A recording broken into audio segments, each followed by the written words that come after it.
I'm Romero. And I'm Chris. The world we live in is weird, and you're liable to get lost without someone to guide you through it. Unfortunately, we aren't those people. Join us each episode as we share the strange, bizarre, and downright unnecessary in an attempt to better understand the world around us. And say whatever we want along the way. Because this is the Non-Experts Podcast.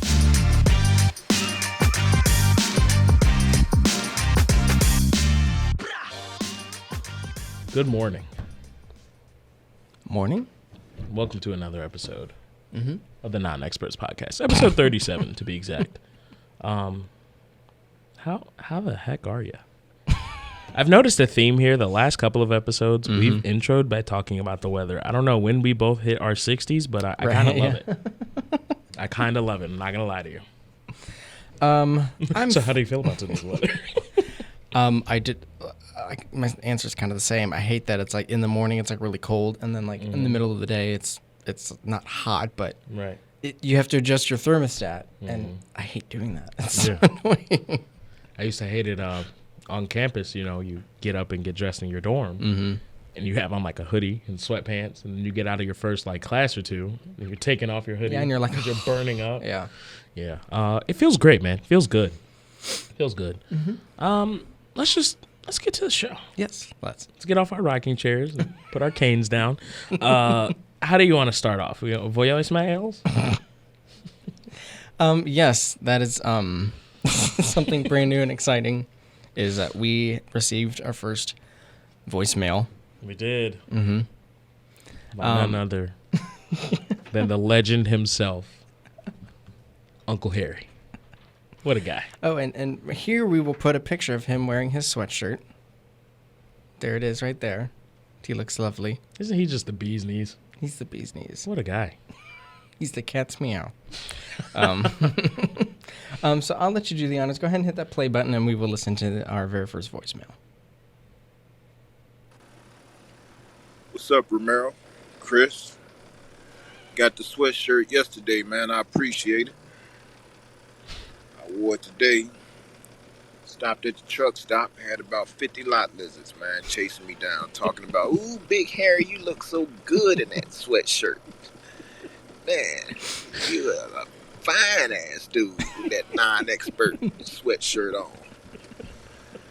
Man, I had to jump back in my truck and get the hell up out of there, man. This thing attracts all of the lot lizards. Thanks again, though. I appreciate it. I just got to remember not to wear it at the truck stops.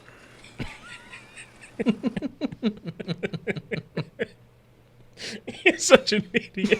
What lot lizards? Oh, man. But I love him. That was great. He sounds like, we were saying this earlier, he sounds like a real card. You got to meet my Uncle Harry, man. What's even funnier, I don't know if you noticed, we got a comment on one of our TikToks. And it said that I look like Angry Reactions. Oh, I did see that. Have you ever seen Angry Reactions? Yeah, where he's like... So the guy that commented it, and by the way, his name is like Big Balls with some numbers or something. It's my Uncle Barry. Oh. So if you could just get any type of idea of what type of men are in my family, they're all in the same... one of a kind. Or four of a kind. There's four of them. Uncle Harry, thanks for the voicemail. Yes, thank you. You look great in the sweatshirt. Tell all the lot lizards where they can find their own sweatshirt. Maybe we'll have to work on personalized sweatshirts. That way you could have gotten Big Harry on the back. Big Harry, and then, yeah. That's awesome. I love that. Yeah. So please continue to support the merch as well as leave voicemails. Uncle Barry, I know you're watching or listening, and I know you follow us on TikTok, Mr. Big Balls with a bunch of numbers. Leave a voicemail. Yeah. I haven't heard your voice in, it's been quite a while. So be like Harry. Leave a voicemail. In case you don't know where you can do that, it's on our website. Yeah, it's on our website. There's also a TikTok about it. Yes. You clearly follow me, so go watch it. Also, ratings.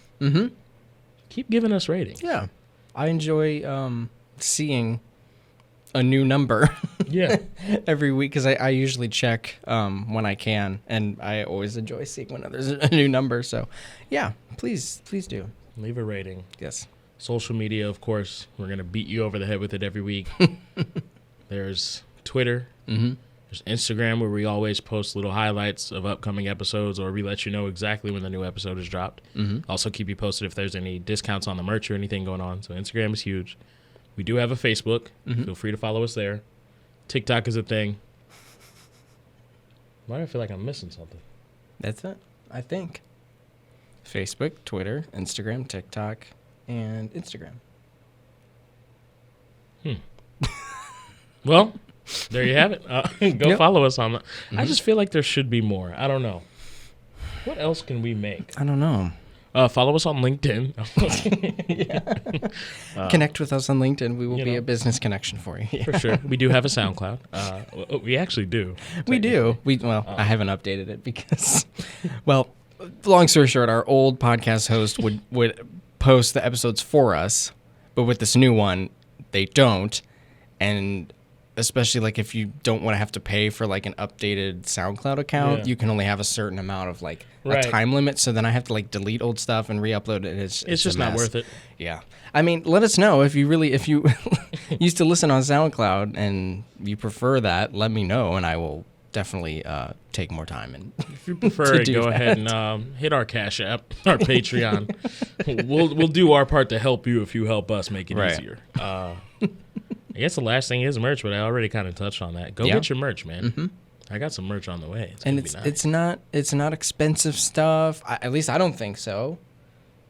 It's some of that stuff like you would realistically probably spend the same amount if you went to a store. And got.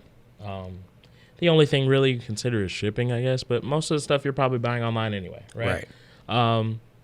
The only thing I will say that is expensive is the masks. My mom was like, "Give me a mask," and I was like, "No." I'll have to look and see if I can reduce those prices because those are a little expensive.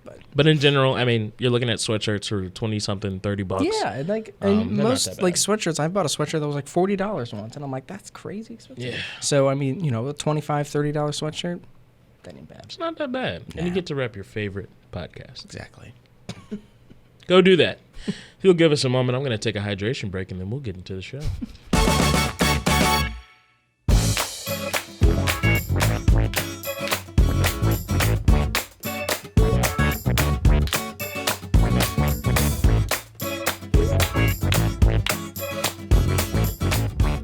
Well, let's get into the show. What you got for me this week?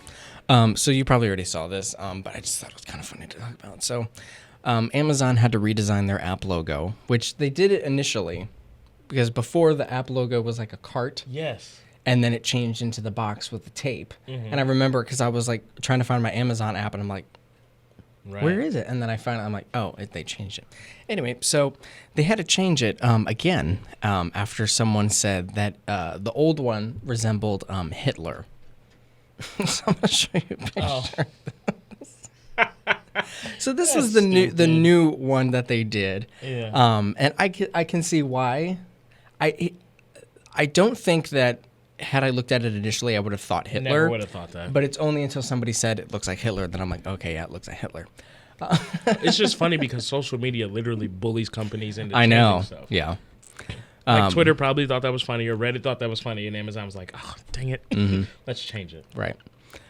So they had to redesign it because somebody said it looked like Hitler, but basically all they did was that they changed it to the tape shape, so now it's just like a little folded up corner rather than like the zigzaggy. In a statement to BBC News, though, they said that the first icon was trialed in a few countries before they made the change. They said, "We designed the new icon to spark anticipation, excitement, and joy when customers start their shopping journey." I hate when companies do that. Where they're like, we want, our website to make people happy when they start a shopping journey. Like, no. I'm here to tell you right now, we don't care. We don't. Like, I'm opening up my Amazon app to, like, check where my package is, That's it. I'm not like, it's a journey. Anyway. What's funny, I literally only noticed because I was rearranging my home screen the other day. And I have, like, a folder that has Amazon and, like, a couple other stores in there. I was like, oh.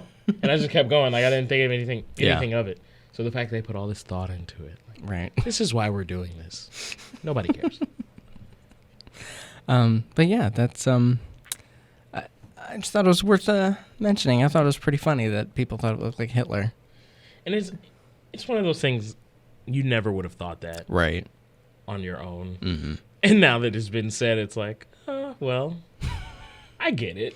Right. And I mean, I get, like, the fact like, okay, really, like, just because it looks like Hitler, because it's obviously not Hitler, like that wasn't their motivation. But I get like why they're like, okay, we'll just change it. You're like, we don't want people to just exactly don't want to deal with it, so we'll just change it. So no problem. We'll change the tape. It's like, well, kind of like what I said earlier. Like, I didn't think it looked like Hitler until somebody said it. Mm-hmm. Somebody, like a bunch of people were pointing out like the stage. Remember we talked about the CPAC conference? Somebody said that the stage design looked like an old like Nazi symbol, not the swastika, but like a different one. Mm-hmm. And somebody's like, it's way too similar to be a coincidence. I'm like, okay, really? You think somebody is who was designing exactly? Yeah. I'm like, it's just got to be a coincidence. Like, nothing more. That kind of stuff happens. You know what I mean? Yeah. And for you to just be like, oh, it's not a coincidence. I'm like, okay, give him a little credit, but it doesn't need to be much. But we don't need to like continue to be like they're Nazis and that kind of thing. Maybe that's the story looming over Jeff Bezos' head. The reason he was like there was talk about him stepping down and stuff. Mm-hmm. They know that he's secretly a Nazi. Yeah, he's anti-Semitic behind closed doors they have their blue Amazon ribbons on their arms in the factories. All right, this is problematic. We know what you're doing. He's like, oh, okay, fine, I'll step down. I'll step down. Yeah, that's hilarious. There's something weird about Amazon. Did you hear?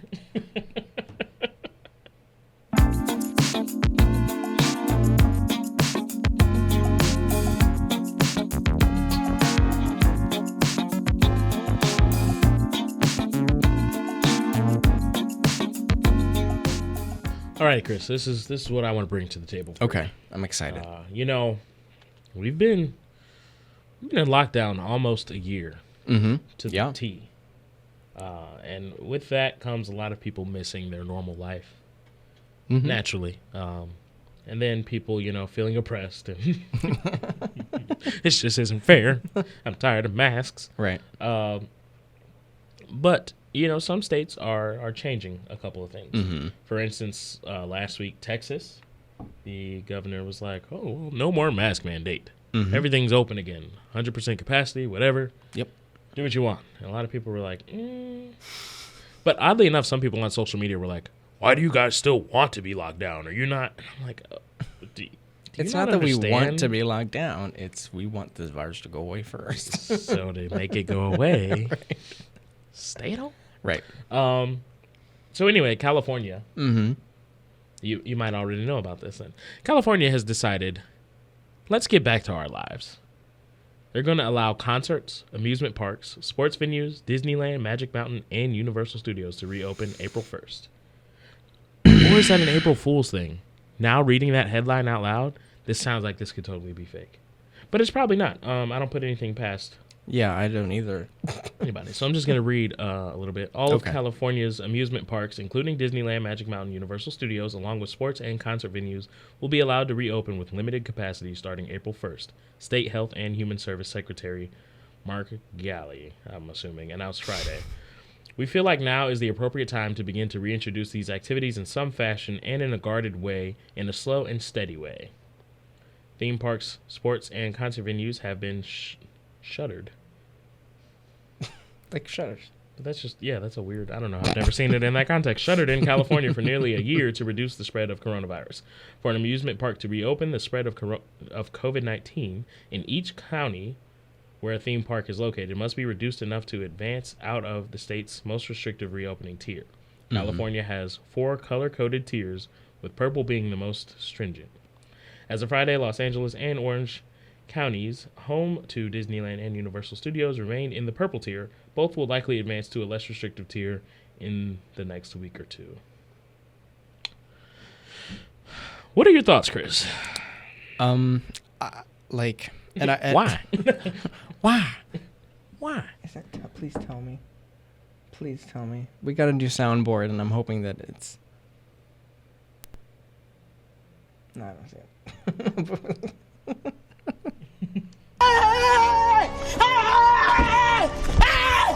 Why are you running? Why are you running? It might be this one. So why won't the FCC be able to touch them this time? Okay. Well, that was badly mislabeled. The thing about this meme board is there's so many options. Yeah. So like unless you go through and bookmark. Right. You'll Which I never think know. you can do like favorites, but Yeah. Anyway. We'll get there. It's new. We're Right. working through it. But no, I felt. Why do I always do that?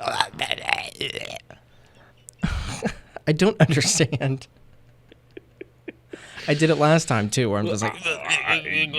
Anyway, I felt the same way when Texas announced their sort of reopening. Just because they're lifting the statewide mandate does not mean that all these companies and places have to not require customers to wear masks. They can still, like, because they're a private company, they can still be like, you got to wear a mask. So, I mean, like, I guess the only really bad thing is that they have to open up to 100% capacity as far as Texas is concerned. With California, wasn't Disneyland still open, though? Like, I don't think it was ever, like, closed. Because I thought, didn't Rob Gronkowski go to Disneyland after they like won the Super Bowl? I know some people who went. And so, like, I don't know. Maybe, anyway. It's a shame that these people are like, no more oppression or, you know, whatever. Like, let us live our lives. Like, nobody's saying you couldn't live your life, but, like, you're doing it for other people. You know what I mean? Like, and it's funny, like, you have those people that are like, you know, making it a big fuss. And then you have other people that are like, why are we even still doing this? We should have beat this by now. Like, right. You realize we should have. If we could just meet somewhere in the middle and you stop crying about stupid stuff and just join the people that are genuinely trying to stay home, we probably wouldn't still be here. Right. I guarantee you that the more you do your part wearing a mask, the quicker this will be over. So do you plan on going to any concerts out in LA? No.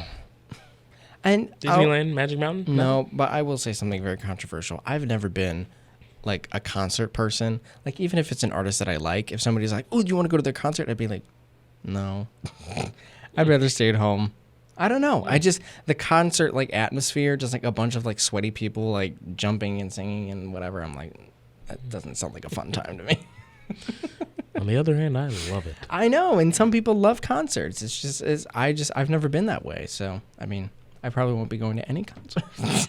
Ever. I even almost went to an Owl City concert when I was like in middle school, but I was still like, no. Never mind. If I really wanted to listen to Owl City, I'll go home and listen to their album. Interesting take. Yeah. Anyway. No, I just thought it was I came across a lot of things. And I was like, you know what, this is interesting. I think I'm gonna hold on to this and talk to Chris about it. Yeah. So, if you live in the LA area, good luck. That's about all I got for you. Dun, dun, dun, dun, dun, dun.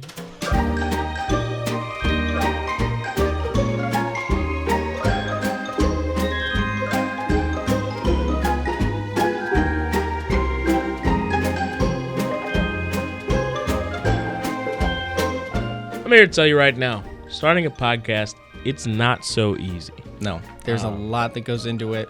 A lot of time, a lot of money, and a lot of energy. I tell you what makes it easier for me. Good old friends at Buzzsprout. Yes. Buzzsprout is hands down easiest and best way to launch a podcast. I mean, yes, in all seriousness, I really do love them a lot. And they do so much for us. And they give us everything that we need to start it. They will get you on every major podcast platform. They will give you a great looking podcast website, audio players that you can drop into your like other websites or like embed. They will give you analytics to see how people are listening, where people are listening, how many people, and also just other tools to help you promote your show. Another nice thing they do, they have blog posts, podcast episodes, and YouTube videos every week, so you can learn more of the ins and outs of doing podcasts. And I will say, like, that stuff has helped me, at least for, like, you know, figuring out, like, monetization and, like, you know, for instance, to get your podcast even considered like an Apple podcast, your artwork has to be like a certain resolution. And I didn't know that. And they taught me that. Here we go. If you want to start your own podcast, then go ahead and follow the link that's in the show notes. That will not only let Buzzsprout know that we sent you, but it will also help support our show here and, you know, we'd appreciate it. You know? Last but not least, there's one thing that you take away from this, if nothing else. I love this with every ad. Meet me right here. Buzzsprout, the easiest way to start a podcast.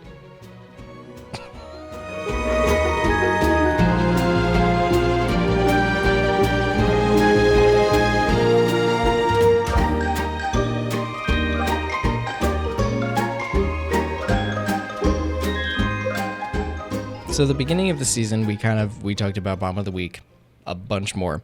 We've kind of transitioned back to Who Asked for This because I think it's the more fun segment. Yeah. But anyway, we slightly mentioned this last week, actually, when we were talking about Paramount Plus. You look so confused. No, I had a weird moment because I'm like, new SpongeBob movie. And you're saying it as I was Right. thinking, like, Yeah. wait a minute. Wait a second. This isn't right. Yeah, so there's a new SpongeBob movie called SpongeBob SquarePants, SpongeBob on the Run. This is exclusively on Paramount Plus, which, thank goodness, because I'm not going to waste my money.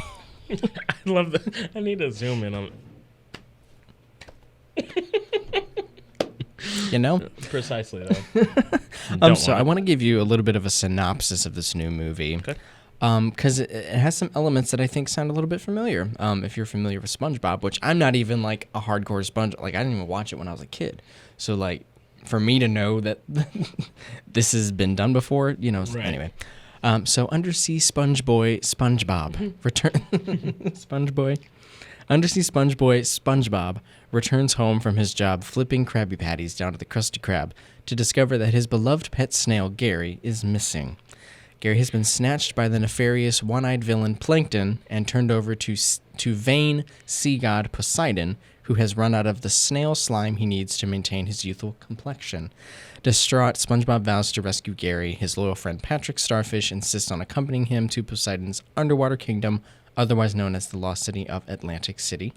That's redundant. Why would you ever call it that? Lost City of Atlantic City? Anyway. A disobedient robot named Otto, who's played by Aquafina, built by scientist squirrel Sandy, drives them there in a boat. So there was like a whole like 2-parter episode of SpongeBob called like Where's Gary, or like Gary's missing. So Was it? like yeah. So like that's already been done. So it's just a beefed up version of those 2 episodes? You think? Basically. And why do we need a SpongeBob movie? Well, here's the thing that it was kind of off-putting. Aside from the fact that it's funny, Yeah. SpongeBob isn't a boy. No, yeah, He has his own house. He has a job. Yeah. He is a grown man, or at least a young man, like Right. early 20s. This is not a boy. Yeah.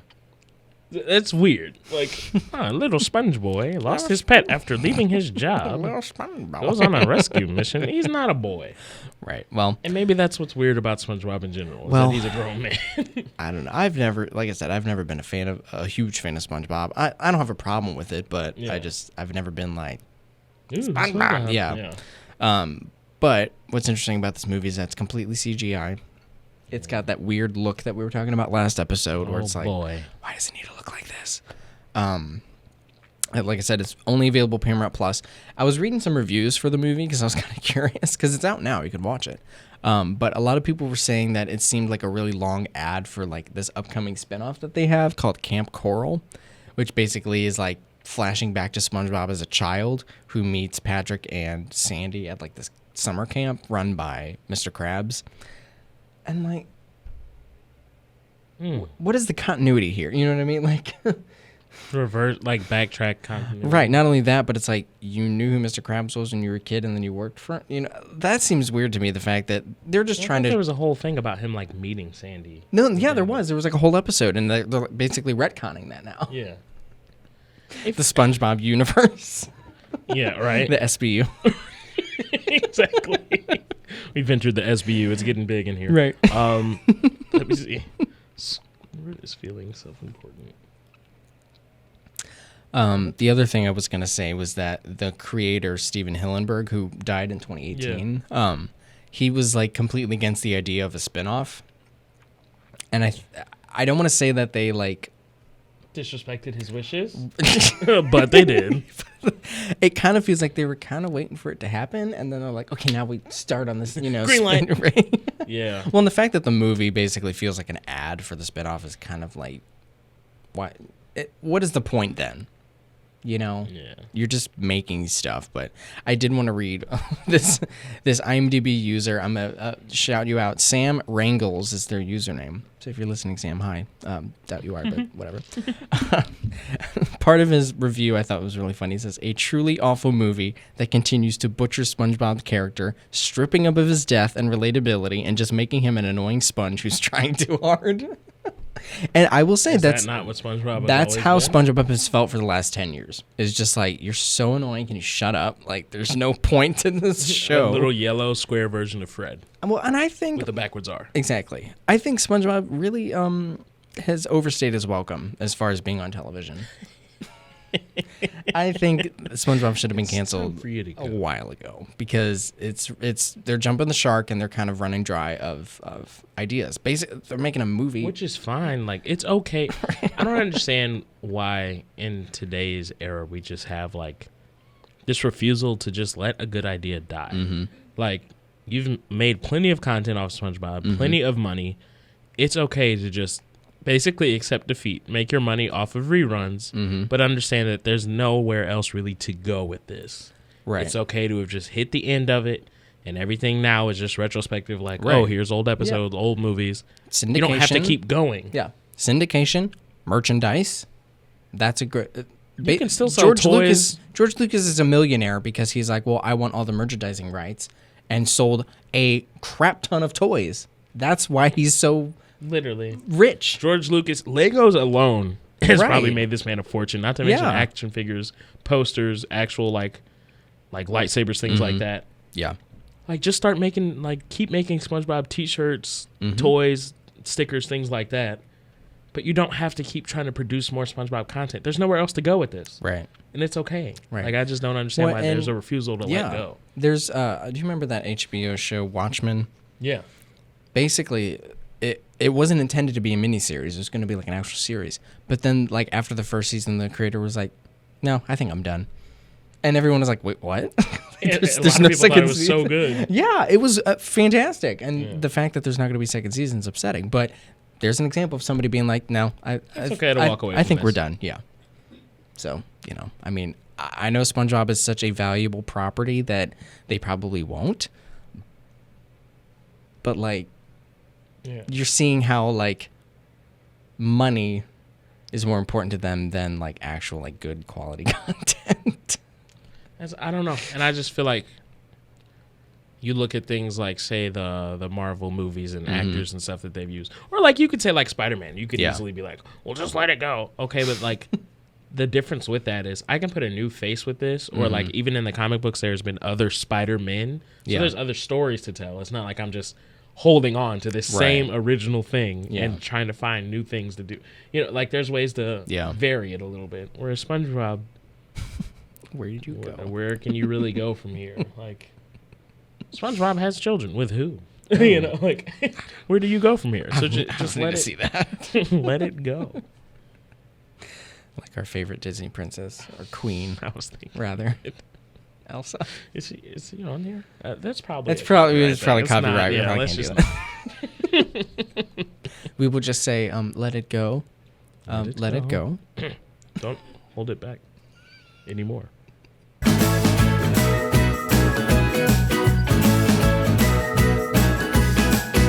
It's time. It is time. I tried to copy it. It didn't work out. All right, so let's get into some good old Florida. Yes. Hold on. Just for the people at home. It's time for Florida.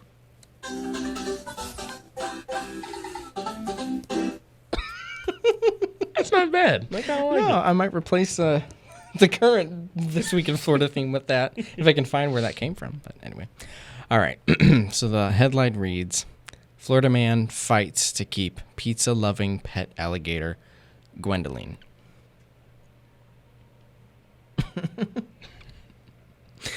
So, a South Florida man is fighting to keep his male... Oh, it's a male. Gwendoline's a female name. Pretty sure. Gwendolyn? I didn't think Gwendolyn was one of those that went. You know, apparently Marion is one of those, and I don't feel like that's true. What? That's a girl A name? name that can go. Oh, you mean both ways? Yeah. No, but the name Beverly can be both. I knew somebody. I knew a male named Beverly. Why are you laughing? This stupid guy on Instagram. He came to the street. And he was like, Uber driver for Beverly. Like there was like 5 dudes. Was like, what you want from my sister? He was like, Uber driver for Beverly. Anyway, Beverly, I could see. Yeah. Gwendolyn, not so much. Yeah. I'm pretty sure that's King Arthur's wife's name. Was Queen Gwendolyn. Anyway, getting into the whole. Anyway, South Florida man is fighting to keep his male pet alligator Gwendolyn that he's had for the past 47 years. David Van Buren says he has kept the gator as a pet and even took his pet to college. Once he was in the house, he didn't want to leave. I think it took us like 3 weeks to get him to go back outside. He was on the couch all the time or in the bathtub, said Van Buren. Now that he's gotten too large to roam around his backyard in Coconut Grove, Florida, fish and wildlife officials are stepping in to take the 13-foot-long reptile. Authorities received a complaint about the alligator and began to investigate. Unfortunately, Gwendolyn the alligator is not in the proper caging it is supposed to be, said the FWC. Van Buren feeds the alligator pizza and chocolate chip cookies. Chips Ahoy are apparently his favorite. And says he'll do whatever he can to keep him. There's no word yet on how long the FWC will come to take. How long? Why is it every time we get to Florida, I lose the ability to speak? It's the stupidity that seeps from the name Florida starts going into you as you try to speak on it. Yeah. There's no word yet on how long FWC will take to come to a decision or where they would take Gwendolyn if they removed him from the home. So that is basically it. This is the first Florida man story I kind of feel bad for the guy. Yeah, I kind of do. Yeah, well, 13-foot beast. Like, you don't need to keep that. Right. But also, like, 47 years, you know what I mean? Like, you've had it for 47 years. You took him to college. It's you know, like, okay, it's an alligator and it's strange, but, like, you at this point, there is a real bond. Right, and there. you get an attachment to it. Yeah. It's like a pet to you, you know? But, yeah. That's kind of sad. The pizza and chocolate chip cookies is pretty. But the fact, Chips Ahoy. And then, like, how do you know that? Like, have you given him Pillsbury home-baked ones or, like, Famous Amos and he just didn't seem to like them? But you're like, Chips Ahoy. I don't want it. Chips Ahoy. Chips Ahoy. Bring me pizza. How do you know that he loves pizza? He's just hungry and he can't eat you. Does he wag his tail like a dog? Chips Ahoy. Ooh, he got Chips Ahoy. I can't wait. That's funny. Yeah. Man, how long do alligators live? 47 years. Alligators, I guarantee you'd be shocked at how long they typically live. Let's see, alligator lifespan. It's probably like 30 to 50. So he's an old man. Oh, yeah. And you're going to take him away from his family before he dies? That's horrible. I know. This FWC, they're the real villains. Clearly, you're just trying to break up this happy home. Right. But also, like, their justification was there's not proper caging for it that they're supposed to be for an alligator. This dude's had the alligator for 47 years, and he's fine. He's been fine right? so far. he's lasted, like, the upper tier of his lifespan. So, I mean... I honestly think... Well, this is actually really funny if you've ever watched the show Atlanta. I don't think I have. Oh, my God. It's Childish Gambino wrote the show. Oh, okay. And there's an episode where a guy has an alligator in his house.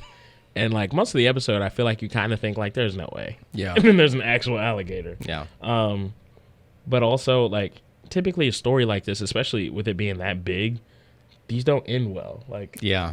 It eats the homeowner or something. Or, like, with snakes that get this big, they end up strangling and eating. So it's kind of amazing that you've had this alligator this long.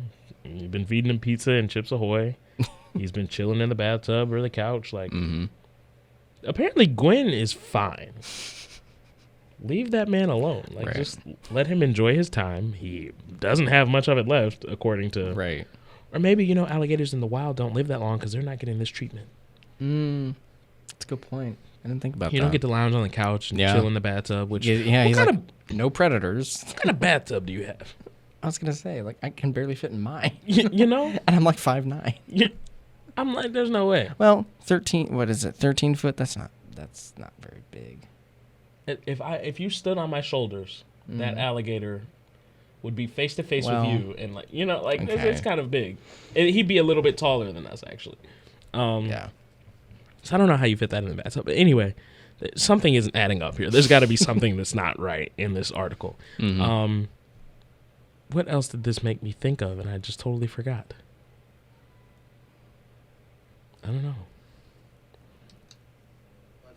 Oh, of course. I try to mute the sound. And look at him. I mean, he looks pretty content. Yeah. And he's like waiting. He's not like attacking him. Right, yeah. He smells the cookie and goes for more. He's kind of cute. Like, I'm not normally like, like a reptile lover. In a dangerous beast kind of way. Right. Like a domesticated dog. Yeah. Maybe he does wag his tail. But also, that doesn't seem like he's got like a whole like lake back there. Yeah. Like, I wouldn't say that he's being. And then also, what tipped you off at this point? Because if he's had him for this long, why all of a sudden now is it a problem? Yeah. I remember what I was gonna say. Okay. So funny story here. Maybe it's not funny. Maybe it's just me that thinks it's funny. So everything essentially this season ties back to Uncle Harry. It's the Uncle Harry season. His oldest son, Quintrell, right? Mm-hmm. So I was there summer 2020. I went in July and spent the better part of a week there. I think I remember you saying that. And Quintrell was convinced that he wanted a pet alligator. Mm-hmm. And I want to say the three of us had this conversation in Uncle Harry's backyard, like, what's wrong with you? So he sent me an article at one point. Mm-hmm. Let me see. Hold on. Let me pull it back up because, of course, my phone decided to get rid of it. And he texted me one day, just like, and this is like 11 at night, just randomly. Mm-hmm. He sends me this article, and he was like, y'all laughed at me when I said I was going to get me a gator, and they found one in a pond by my mom's house. Look what God did for me. And he said they caught him. I said, well, you should have got to him first. He said, work, man. That's why I was going to go tomorrow. So this is looking at now what it can be like to have a pet alligator. Yeah. Quintrell, if you ever listen to this episode, I want to apologize for doubting your vision because clearly it's possible. Right. Better luck next time when you go to see your mom. Check and see if there's any alligators there, so that way you can start your love story, and you and Gwendolyn, or your version of Gwendolyn, can enjoy cookies and pizza, and have a happy little life. I just thought this was the first thing I thought of when you started reading this article. I was like, oh my God, this is what Quintrell wanted. This is him. That's funny. That's kind of sad though. We're gonna have to come back with an update on this one because I want to know. Yeah. I'd be willing to represent him in the court of law. We can't let you take him. Here's our argument. He's cute. Okay, but did you see him? Did you see the video? Did you see his little nose when he smelled the little Chips Ahoy? Come on, let him have it. Adding a t-shirt design, free Gwendolyn to the non-experts. Yes. Nobody's gonna flash. What is this? You have to listen. You have to listen to the show. Well, that's what like the You're 40 shirt. Like, you don't get it unless you listen. So, I mean, maybe that's why we haven't sold the new book.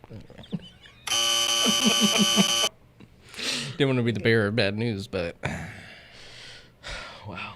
Yeah. Hashtag free Gwen. Free Gwen. There you have it. Mm-hmm. That was another episode of the Non-Experts Podcast. Sound very excited. I'm just sad to be finished. That's all. The only thing that brings me joy. No, I'm just kidding. I feel like we keep getting funnier. Yeah. As far as I'm concerned, I don't really care what you think, but I think we just keep getting funnier. Agreed. Plenty of. I'm still bummed out about Gwendolyn, but I'm just not going to think about it. And oddly enough, we covered most of the stuff that we covered the outro in the intro. Mm-hmm. So all that really leaves us is goodbye. Until next time, good friends.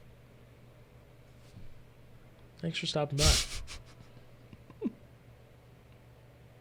I never know what to say during these. I just let you take over. That's the funniest part to me about the intros and outros. You're just like, do it. Yep. Go for it. You got this.